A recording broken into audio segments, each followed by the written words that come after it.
Hello everybody, welcome into another edition of the GSMC College Football Podcast, brought to you by the GSMC Sports Network. I'm your host, as always, Tommy Brzee. It is Friday, November 15th around here, and we have a great show for you today. We're going to start talking a little bit about that 12-team playoff. Just kind of want to break down a couple of things that at least I have learned throughout this early parts of the season about the 12-team and some of the issues that we're going to face as we head forward with it. Then we'll get into the players and the coaches under the most pressure as we head into this week. Definitely a couple down there in Athens, Georgia, that are very much under pressure as they head into this one, and Kirby Smart in a position that he hasn't been in quite some time. Then we'll get into a little bit of a Week 12 whip around. There are a ton of different games, including a huge one in the MAC that happened earlier this week. And then we got Nebraska-USC, a very interesting game, especially for those offenses, and I'll break that down here in a second. Then we'll get to my best bets for this upcoming weekend, sitting at exactly 500 on the year, so hoping to get back on the right side of things this upcoming week. And then we'll get to a little bit of a weekend wrap-up with all the injuries and headlines we haven't got to throughout the week. One of the bigger ones is around Bryce Underwood, the best player in the country in this upcoming class. A lot of money being thrown his direction, so we'll break it down on today's show. But before we jump in, I do want to remind you all we get tons of questions and comments throughout the show, and the best way for you all to get your question on the screen, we can have fun back and forth here, is to use that super chat. At the bottom of the chat on the Sports Network page, there's a little $sign. You can click that, add any question, comment you'd like. It'll pop up on the screen, and we can have fun back and forth here. Definitely want this to be as interactive as possible, so utilize that, and we can get a little bit interactive. But let's go ahead and jump into this, and let's talk about that 12-team playoff. There is a lot of things happening right now around this 12-team. We are getting closer and closer to this thing becoming a reality, and I think throughout this year we figured out a couple of issues with it, or a couple of things that at least I have noticed that I think I would like to see changed over the next, couple of years, or when they expand it, possibly change it as well. And I think the biggest thing here is schedule disparities are a massive issue, one way or the other. They are going to be a huge issue for the next 2 years, maybe even 4 years, maybe even 10 years, depending on what happens with the playoff as we head forward. But let's start in the SEC. One of the best examples is in, actually, you know what, let's start in the Big Ten real quick, because that's a really good example to start with. We have Indiana. Indiana's been the example for pretty much the entire year, not necessarily playing elite opponents all over the place, not necessarily playing, the great strength of schedule that you'd love a team to play if they're going to be ranked number 5 in the country. Totally understand that. I'm not necessarily sitting here telling you Indiana's no good. They're a very, very good football team. But then on the flip side of that, you do have Ohio State that has played Oregon, Penn State, and Indiana. All three of those teams have not played anyone else from that Elite Four that we found in the Big Ten this year other than Ohio State. That's an issue. One way or the other, that's an issue. It's not to say that, Penn State and Indiana and Oregon are absolutely terrible. It's just to say they're not necessarily playing the same schedule that Ohio State's playing. They're playing 3 really tough games, 2 of them on the road. Oregon got Ohio State at home. Penn State got Ohio State at home. Indiana going on the road to Ohio State in Week 10 is going to be their very first ranked game. So it is a little bit of disparity there, and it's something that definitely does have to be fixed in the sense that you have an Ohio State team that, I don't want to say anything definitive, but is likely better than a lot of the teams at the very top of that conference. If they were to fall to Indiana by 1 point on a crazy turn of events, they would have lost 2 games by 2 points and not be in the Big Ten championship, not even be on kind of the block for the CFP. So definitely needs to be fixed one way or the other, give these teams a little bit more even of a schedule. And then in the SEC, I think you have another great example where you have Georgia. They've played 4 of Georgia's toughest 5 opponents have been on the road. By the end of the year, they will have played Clemson, Alabama, Ole Miss, Texas, and Tennessee. One of them, will be at home, and that's this weekend against Tennessee. So it gives you an idea of just how different these schedules are. When you take Texas into account, they only play Georgia. That's the only big-time ranked team they've played. Obviously, it's not usual that a normal year for Texas would have Michigan, Oklahoma, Georgia, and Florida, and a couple other teams on the schedule and be quote-unquote a weak schedule. But that's where we are. It's not necessarily all that strong of a schedule. It doesn't have that marquee win that you'd like, and the one time they did face that marquee team, they kind of got pushed down. I mean, they kind of got stomped just a little bit. So you're in a position where you have to figure out one way or the other how to fix this issue. Now, how do you do it? It's going to be really, really hard to do. Obviously, with 17 teams in the Big Ten, with 18 in the SEC, it's going to be a battle, one way or the other, trying to figure out all of the craziness that we have in front of us. I'm sorry, 18 in the Big Ten, 16 in the SEC. Totally got confused there. But at the end of the day, you got to find a way to get this scheduling just a little bit more even. And the way that I see it, I understand that this sounds a little bit aggressive in one direction, but the way that I would do it, if it entirely was up to me and I got to decide tomorrow how all of this was set up, 10 conference games, one conference game, and a conference versus conference battle, so we can get more of these cross data points between conferences. So let's say SEC versus ACC. We just rank you 1 through 15, 1 through 16. Some teams would be left out, but at the end of the day, you would have that conference battle and you would figure out, where does the Big Ten rank up against the Big 12, or where does the ACC rank up against the SEC? Because when you look at all of these conferences, you'll have records between the conferences, but not exactly even matchups all across the board. You had the Georgia-Clemson game, relatively even between those two conferences, but you've had a number of different games throughout this year that have not necessarily been on even footing. Miami against Florida, not necessarily even footing between the two conferences. I think having some type of conference battle would kind of fix that in a certain extent, and definitely would give you more data points. And then one group of 5 team. I think that's the way that I would fill out a 12-game schedule. No FCS teams on the schedule. That would be my one big-time rule. But at the end of the day, I think you're in a very interesting position as you head forward. If Georgia were to lose this weekend and Texas wins out but loses, say, by 7 points, by 10 points to Alabama and Atlanta in the SEC title, Georgia would likely be out with 3 losses. Texas would likely be in with 2 losses, but one of them was to Georgia.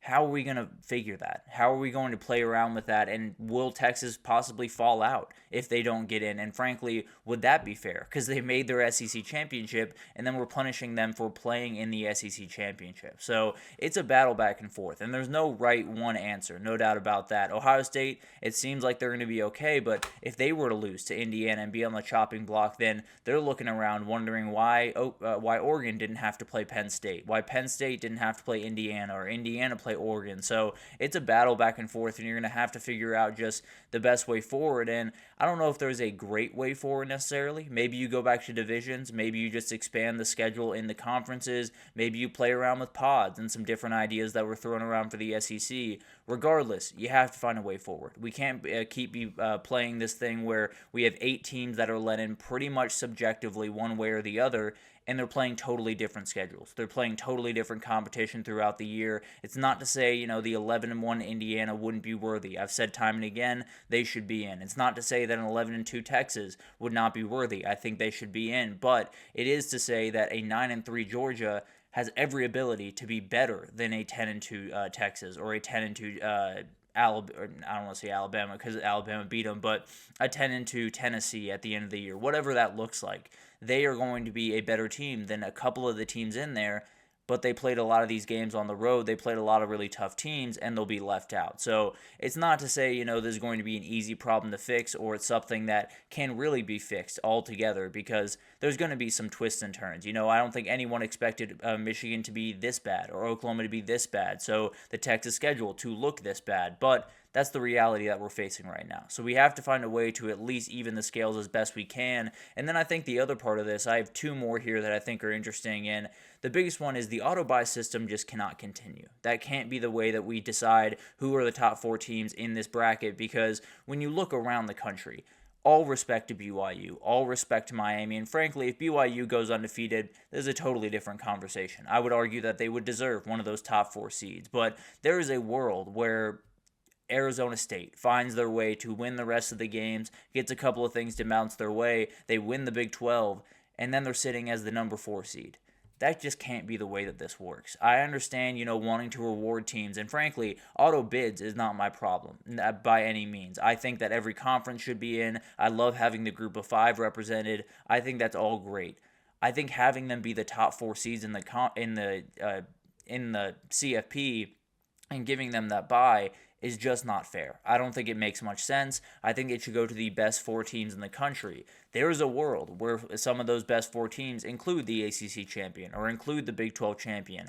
I think this year might be a little bit different. And I think this year might show you that maybe it's just better to put the best 4 teams there, allow Miami, allow maybe BYU or Colorado or whoever from the Big 12 to play that first round matchup against an Indiana, against someone that would have another at-large bid, and see where you're working with. If they win and move on, then all more power to them. But at the end of the day, we're allowing, I don't want to say inferior conferences because I have a ton of respect for the ACC and the Big 12, but let's be honest, it's relatively inferior to a certain extent. And if SMU is the ranked number 10 team in the country, let's say, and they're getting the number 4 seed, that just can't be the way that this goes forward. And then finally, I think a big time thing is the selection process just needs to change one way or the other. They have to find a way forward where it's not just one committee that's figuring all this out. All respect to the committee. I'm not necessarily trying to disrespect them or throw dirt on their name. But the reality is, it's not going well. As of right now, it's just not going well. It looks like they're kind of ranking teams just based off how many losses you have, and that's a huge problem for scheduling coming forward, because then you're going to have teams say, okay, well, A&M's not going to play Notre Dame going forward. Georgia's not going to play Clemson at the end of the year and vice versa, and that'll be that. So you're going to lose a lot of the great games that you have because you're incentivizing teams to just have as few losses as possible, which is more than fine. Winning should matter, but also scheduling tough teams should matter. And you're going to lose a lot of the great matchups you get early in the year because of the selection process we're putting out right now. And then you have a couple other things. I think when you look at all of the different teams on the outside looking in right now, like South Carolina, like a couple other teams out there, they're playing really good football. You could make the argument that South Carolina would beat a number of the teams in the field right now. I don't know how aggressively I would make that argument, but I do think it's worth at least looking at these teams evenly, looking at these teams in a fair view, and maybe it's about going back to the BCS model. As crazy as that sounds, I think people hated it in a lot of ways because it only picked 2 teams. It only gave you the top 2 teams, and then there was a very thin margin between the others. There will be a thin margin between the 12 and the 13 team. I'm not arguing that, but I do think it'll make things a little bit clearer, make things a little bit more even, and also not give all these fans someone to outright yell at. So I do think it'll make things a little bit easier from that respect as well, and more than anything else, it'll give respect to a couple of schedules. It'll give respect to the strength of schedule across the country, and maybe give respect to a team like Clemson for scheduling Georgia at the beginning of the year, or give respect to A&M for scheduling Notre Dame, because they should get that respect. So it's going to be a battle back and forth, and I think the selection committee does as well as they can. It's not necessarily to disrespect them in any respect. It's just to say, we need better people in that room. It can't be ADs that have connections to all of these teams. They have to leave the room when they talk about their team.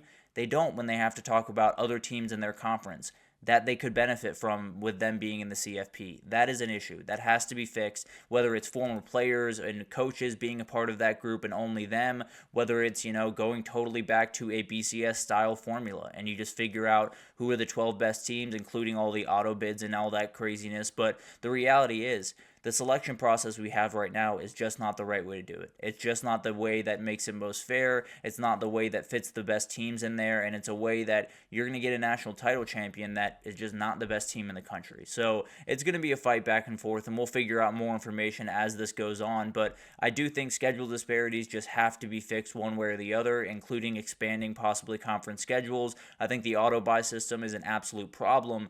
And then I think the selection process just needs to change one way or the other, whether that's keeping the selection committee and changing the people in it, or just changing the outright way we do it and going back to a formula-based thing. I don't know what it is, but a lot of that stuff has got to be changed, and I'm sure I'll have a couple more complaints here pretty soon. But let's take our first break here, and when we come back, we're going to talk about the players and the coaches under the most pressure as we head into this weekend. Kirby Smart in a spot that he is not used to by any means, and we'll break it down right after this.